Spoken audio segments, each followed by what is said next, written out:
We are back with another horror story, The Money Box by William Wymark Jacobs. Money, money, I want all the money. It's not even funny, I want all the money. Sailormen are not good hands at saving money as a rule, said the night watchman as he wistfully toyed with a bad shilling on his watch chain, though to hear 'em talk of saving when they're at sea and there isn't a pub within 1,000 miles of 'em, you might think different. It ain't for the want of trying either with some of 'em, and I've known men do all sorts of things as soon as they was paid off, with a view to saving. I knew one man as used to keep all but a shilling or two in a belt next to his skin so that he couldn't get at it easy, but it was all no good. He was always running short in the most inconvenient places. I've seen him wriggle for 5 minutes right off, with a tramcar conductor standing over him and the other people in the tram reading their papers with one eye and watching him with the other. Ginger Dick and Peter Russet, 2 men I've spoke of to you afore, tried to save their money once. They got so sick and tired of spending it all in perhaps a week or 10 days arter coming ashore and having to go to sea again sooner than they had intended that they determined some way or other to have things different.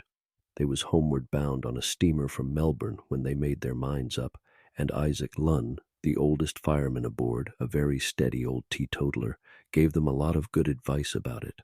They all wanted to rejoin the ship when she sailed again, and he offered to take a room ashore with them and mind their money, giving them what he called a moderate amount each day. They would have laughed at any other man, but they knew that old Isaac was as honest as could be, and that their money would be safe with him, and at last, after a lot of palaver, they wrote out a paper saying as they were willing for him to have their money and give it to 'em bit by bit till they went to sea again. Anybody but Ginger Dick and Peter Russet or a fool would have known better than to do such a thing, but old Isaac had got such a oily tongue and seemed so fair-minded about what he called moderate drinking that they never thought what they was letting themselves in for, and when they took their pay, close on £16 each, they put the odd change in their pockets and handed the rest over to him. The first day they was as pleased as Punch. Old Isaac got a nice respectable bedroom for them all, and arter they'd had a few drinks, they humored him by having a nice hot cup of tea, and then going off with him to see a magic lantern performance. It was called The Drunkard's Downfall, and it begun with a young man going into a nice-looking pub and being served by a nice-looking barmaid with a glass of ale. Then it got on to arf pints and pints in the next picture, and arter Ginger had seen the lost young man put away 6 pints in about arf a minute, he got such a raging thirst on him that he couldn't sit still, and he whispered to Peter Russet to go out with him. "You'll lose the best of it if you go now," says old Isaac in a whisper. In the next picture, there's little frogs and devils sitting on the edge of the pot as he goes to drink. Ginger Dick got up and nodded to Peter. "Arter that he kills his mother with a razor," says old Isaac, pleading with him and holding on to his coat. Ginger Dick sat down again, and when the murder was over, he said it made him feel faint, and him and Peter Russet went out for a breath of fresh air. They had 3 at the first place, and then they moved on to another and forgot all about Isaac and the dissolving views until 10 o'clock, when Ginger, who had been very liberal to some friends he'd made in a pub, found he'd spent his last penny. This comes of listening to a parcel of teetotalers. ESS, very cross, when he found that Peter had spent all his money too. Here we are, just beginning the evening and not a farthing in our pockets. They went off home in a very bad temper. Old Isaac was asleep in his bed, and when they woke him up and said that they was going to take charge of their money themselves, he kept dropping off to sleep again and snoring that hard they could scarcely hear themselves speak. Then Peter tipped Ginger a wink and pointed to Isaac's trousers, which were hanging over the foot of the bed. Ginger Dick smiled and took 'em up softly, and Peter Russet smiled too, but he wasn't best pleased to see old Isaac a-smiling in his sleep, as though he was having amusing dreams.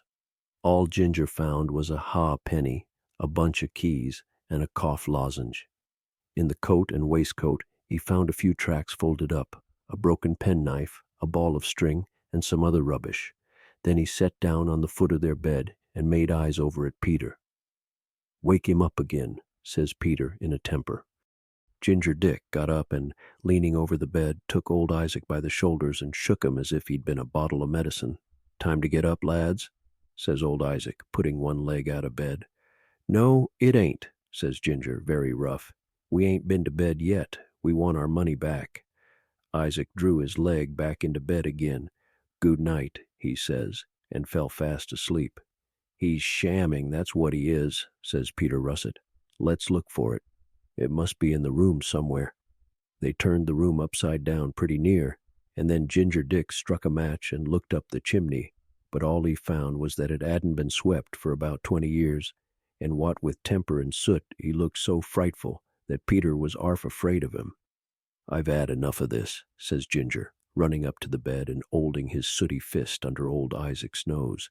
Now then, where's that money? If you don't give us our money, our hard-earned money, inside of 2 minutes, I'll break every bone in your body. This is what comes of trying to do you a favor, Ginger, says the old man reproachfully. Don't talk to me, SES Ginger, 'cause I won't have it. Come on, where is it? Old Isaac looked at him, and then he gave a sigh and got up and put on his boots and his trousers. I thought I should have a little trouble with you, he says slowly, but I was prepared for that. You'll have more if you don't hurry up, SES Ginger, glaring at him. We don't want to hurt you, Isaac, says Peter Russet. We only want our money. I know that, says Isaac. You keep still, Peter, and see fair play, and I'll knock you silly arterwards.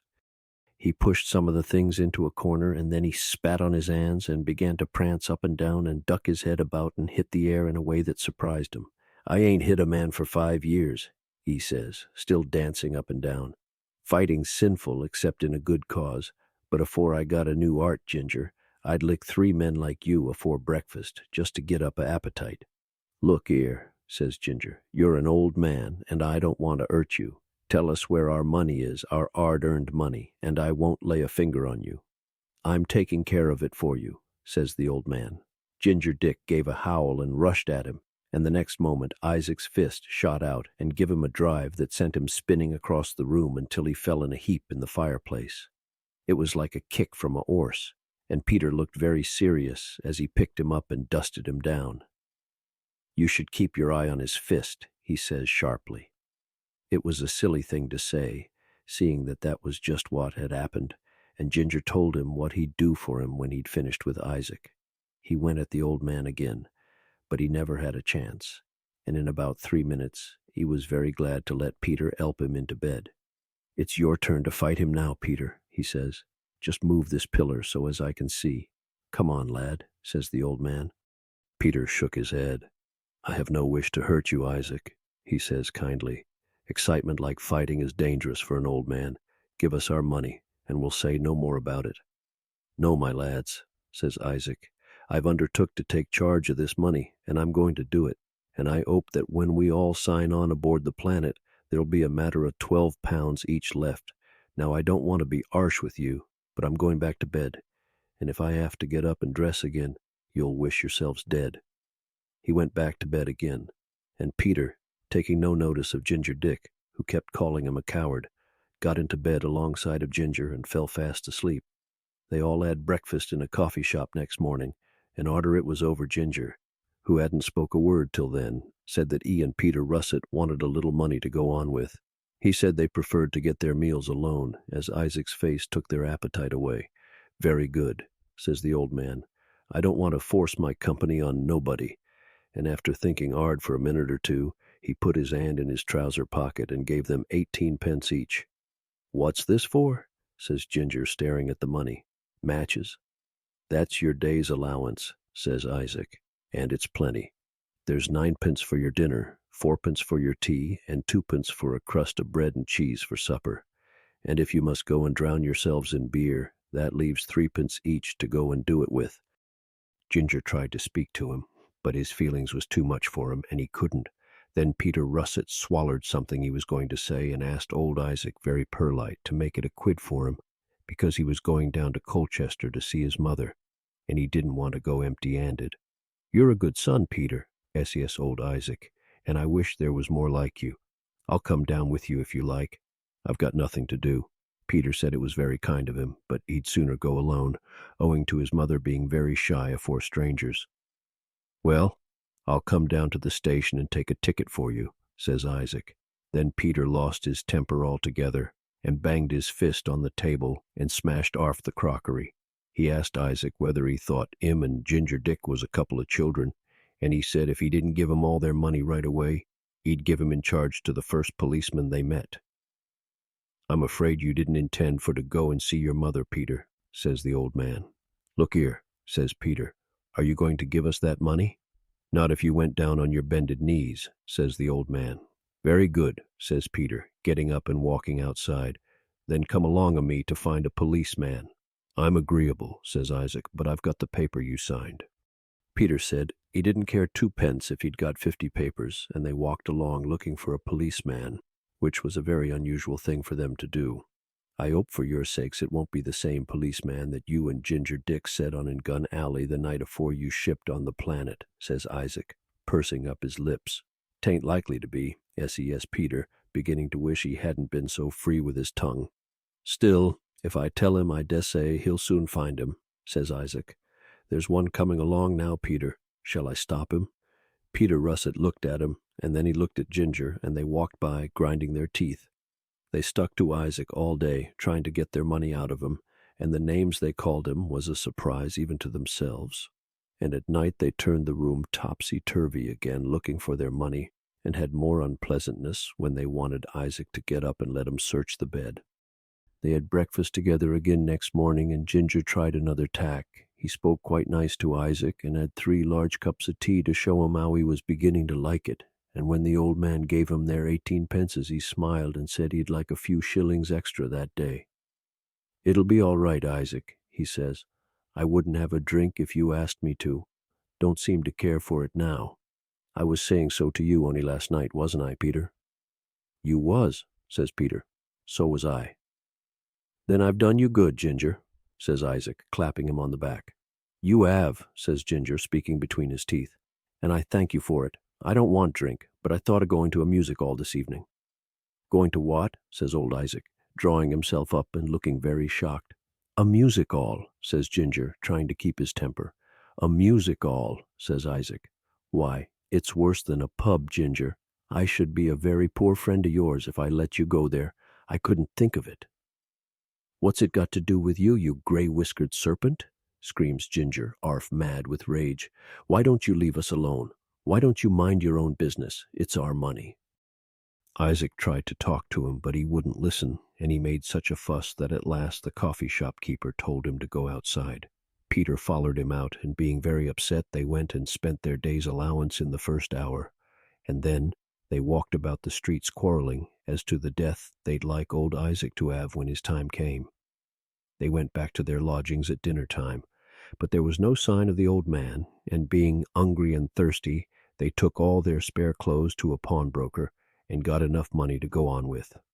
Just to show their independence, they went to 2 music ales, and with a sort of idea that they was doing Isaac a bad turn, they spent every farthing afore they got home, and sat up in bed telling him about the spree they'd had. At 5 o'clock in the morning, Peter woke up and saw, to his surprise, that Ginger Dick was dressed and carefully folding up old Isaac's clothes. At first he thought that Ginger had gone mad, taking care of the old man's things like that. But afore he could speak, Ginger noticed that he was awake, and stepped over to him and whispered to him to dress without making a noise. Peter did as he was told, and more puzzled than ever, saw Ginger make up all the old man's clothes in a bundle and creep out of the room on tiptoe. Going to hide his clothes, he says. "Yes," says Ginger, leading the way downstairs. "In a pawn shop. We'll make the old man pay for today's amusements." Then Peter see the joke, and he begun to laugh so hard that Ginger had to threaten to knock his head off to quiet him. Ginger laughed himself when they got outside, and at last, arter walking about till the shops opened, they got into a pawnbroker's and put old Isaac's clothes up for 15 shillings. First thing they did was to have a good breakfast, and after that they came out smiling all over and began to spend a happy day. Ginger was in tip-top spirits, and so was Peter, and the idea that old Isaac was in bed while they was drinking his clothes pleased them more than anything. Twice that evening, policemen spoke to Ginger for dancing on the pavement, and by the time the money was spent, it took Peter all his time to get him home. Old Isaac was in bed when they got there, and the temper he was in was shocking. But Ginger sat on his bed and smiled at him as if he was saying compliments to him. "Where's my clothes?" says the old man, shaking his fist at the two of them. Ginger smiled at him. Then he shut his eyes and dropped off to sleep. "Where's my clothes?" says Isaac, turning to Peter. "Clothes?" says Peter, staring at him. "Where are they?" says Isaac. It was a long time before Peter could understand what he meant, but as soon as he did, he started to look for him. Drink takes people in different ways, and the way it always took Peter was to make him one of the most obliging men that ever lived. He spent half the night crawling about on all fours looking for the clothes, and 4 or 5 times old Isaac woke up from dreams of earthquakes to find Peter had got jammed under his bed and was wondering what had happened to him. None of them was in the best of tempers when they woke up next morning, and Ginger had hardly got his eyes open before Isaac was asking him about his clothes again. "Don't bother me about your clothes," says Ginger. "Talk about something else for a change." "Where are they?" says Isaac, sitting on the edge of his bed. Ginger yawned and felt in his waistcoat pocket, for neither of them had undressed. And then he took the pawn ticket out and threw it on the floor. Isaac picked it up, and then he began to dance about the room as if he'd gone mad. "Do you mean to tell me you've pawned my clothes?" he shouts. "Me and Peter did," says Ginger, sitting up in bed and getting ready for a row. Isaac dropped on the bed again, all of a cap. "And what am I to do?" he says. "If you behave yourself," says Ginger, "and give us our money, me and Peter'll go and get 'em out again, when we've had breakfast, that is. There's no hurry." "But I haven't got the money," says Isaac. "It was all sewn up in the lining of the coat. I've only got about 5 shillings. You've made a nice mess of it, Ginger, you have." "You're a silly fool, Ginger. That's what you are," says Peter. "Sewn up in the lining of the coat," says Ginger, staring. "The banknotes was," says Isaac, "and 3 pounds in gold hidden in the cap. Did you pawn that too?" Ginger got up in his excitement and walked up and down the room. "We must go and get 'em out at once," he says. "And where's the money to do it with?" says Peter. Ginger hadn't thought of that, and it struck him all of a heap. None of 'em seemed to be able to think of a way of getting the other 10 shillings what was wanted, and Ginger was so upset that he took no notice of the things Peter kept saying to him. "Let's go and ask to see him, and say we left a railway ticket in the pocket," says Peter. Isaac shook his head. "There's only one way to do it," he says. "We shall have to pawn your clothes, Ginger, to get mine out with." "That's the only way, Ginger," says Peter, brightening up. "Now what's the good of carrying on like that? It's no worse for you to be without your clothes for a little while than it was for poor old Isaac." It took 'em quite 1/2 an hour afore they could get Ginger to see it. First of all, he wanted Peter's clothes to be took instead of his, and when Peter pointed out that they was too shabby to fetch 10 shillings, he had a lot of nasty things to say about wearing such old rags, and at last, in a terrible temper, he took his clothes off and pitched 'em in a heap on the floor. "If you ain't back in 1/2 an hour, Peter," he says, scowling at him, "you'll hear from me, I can tell you." "Don't you worry about that," says Isaac with a smile. "I'm going to take 'em." "You?" says Ginger. "But you can't. You ain't got no clothes." "I'm going to wear Peter's," says Isaac with a smile. Peter asked him to listen to reason, but it was all no good. He'd got the pawn ticket, and at last Peter, forgetting all he'd said to Ginger Dick about using bad language, took his clothes off one by one and dashed 'em on the floor and told Isaac some of the things he thought of. The old man didn't take any notice of him. He dressed himself up very slow and careful in Peter's clothes, and then he drove him nearly crazy by wasting time making his bed. "Be as quick as you can, Isaac," says Ginger at last. "Think of us two sitting here waiting for you." "I shan't forget it," says Isaac, and he came back to the door after he'd gone 'arf-way down the stairs to ask him not to go out on the drink while he was away. It was 9 o'clock when he went, and at 9:30 Ginger began to get impatient and wondered what had happened to him, and when 10 o'clock came and no Isaac, they was both leaning out of the winder with blankets over their shoulders looking up the road. By 11 o'clock Peter was in very low spirits, and Ginger was so mad he was afraid to speak to him. They spent the rest of that day hanging out of the winder, but it was not till 4:30 in the afternoon that Isaac, still wearing Peter's clothes and carrying a couple of large green plants under his arm, turned into the road and from the way he was smiling, they thought it must be all right. "What have you been such a long time for?" says Ginger in a low, fierce voice as Isaac stopped underneath the window and nodded up to him. "I met a old friend," says Isaac. "Met a old friend?" says Ginger in a passion. "What do you mean, wasting time like that while we was sitting up here waiting and starving?" "I hadn't seen him for years," says Isaac, "and time slipped away afore I noticed it." "I dessay," says Ginger in a bitter voice. "Well, is the money all right?" "I don't know," says Isaac. "I ain't got the clothes." "What?" says Ginger, nearly falling out of the window. "Well, what have you done with mine then?" "Where are they?" "Come upstairs." "I won't come upstairs, Ginger," says Isaac, "because I'm not quite sure whether I've done right. But I'm not used to going into pawn shops, and I walked about trying to make up my mind to go in and couldn't." "Well, what did you do then?" says Ginger, hardly able to contain himself. "While I was trying to make up my mind," says old Isaac, "I see a man with a barrer of lovely plants. He wasn't asking money for 'em, only old clothes." "Old clothes," says Ginger in a voice as if he was being suffocated. "I thought they'd be a bit of green for you to look at," says the old man, holding the plants up. "There's no knowing how long you'll be up there. The big one is yours, Ginger, and the other is for Peter." "Have you gone mad, Isaac?" says Peter in a trembling voice. Arter Ginger had tried to speak and couldn't. Isaac shook his head and smiled up at him, and then, arter telling Peter to put Ginger's blanket a little more round his shoulders, for fear he should catch cold, he said he'd ask the landlady to send him up some bread and butter and a cup of tea. They heard him talking to the landlady at the door, and then he went off in a hurry without looking behind him, and the landlady walked up and down on the other side of the road with her apron stuffed in her mouth, pretending to be looking at her chimney pots. Isaac didn't turn up at all that night, and by next morning those two unfortunate men see how they'd been done. It was quite plain to them that Isaac had been deceiving them, and Peter was pretty certain that he took the money out of the bed while he was fussing about making it. Old Isaac kept 'em there for 3 days, sending 'em in their clothes bit by bit and 2 shillings a day to live on. But they didn't set eyes on him again until they all signed on aboard the Planet, and they didn't set eyes on their money until they was 2 miles below Gravesend. And with that we reach the end of this story. I apologize for mistakes during this one. The written accent is something I can't really deal with well. Bye!